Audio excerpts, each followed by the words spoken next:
Hello guys! In this lesson, we're going to talk about creating a board within a board. Let's get started. Organizing your pins is possible when you create boards.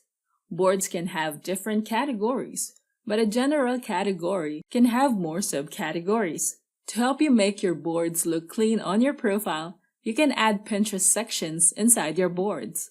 This will be useful if you have multiple subcategories per board.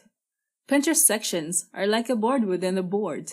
A main board can have multiple sections, but a section cannot contain any section under it. There are boards that must contain different sections to make it easier to organize boards into subsections. It also helps pinners discover your pins as they navigate your boards. To add a section, choose a board. Then click the plus icon below and it will give you the options to create a pin, add section, and a date. Click the add section. Then add a name for the section. You can only add the name for the Pinterest section. Now let's save pins to our Pinterest board sections. You can use the More Ideas section of your created board or your created section. Pick a pin to save. Then click on the down icon to browse the list of boards in your profile where you can save the pin. These are your main boards. You won't be able to view the board sections here, but you may notice that the boards that have the arrow like this have sections under that board.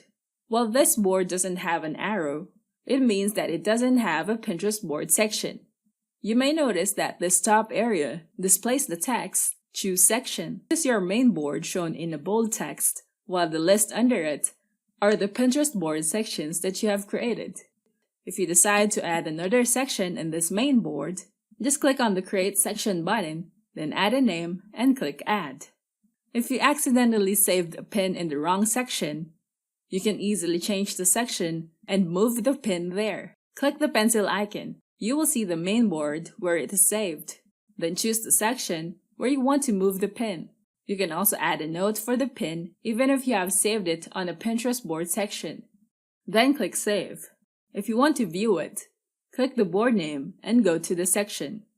This is the description of this pin made by this business account.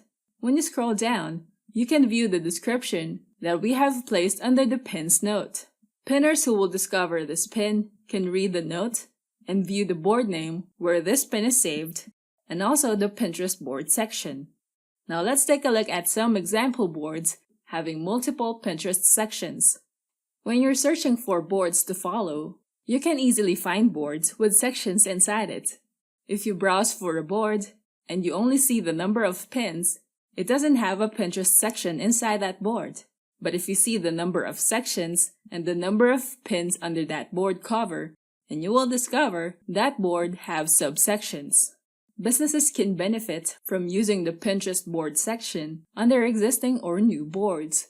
This feature can provide another way to create subsections of their products or how it fits into their audiences or customers' needs. For instance, a business who are selling furnitures may have multiple sections. They can have sections for chairs, tables, shelves, sofas, or beds. So people who are looking to navigate and look for furniture under a subcategory like chairs can easily find the content they are looking for, and they don't have to browse through all the pins under the furniture board, especially if that board has thousands of pins under it. Saving pins on your boards over time can lead to boards having over hundreds or thousands of pins. Having a huge collection of pins inside a board can be harder to navigate to find what you are looking for. This is where Pinterest sections are useful. Boards can have multiple sections. It will be easier for pinners to find your content when they're navigating your boards. Now that you know about creating a board within a board, we can now proceed to the next topic, optimizing your Pinterest boards. I'll see you there. Thanks for watching. Don't forget to like and subscribe and go to technicforce.com for more tools and training.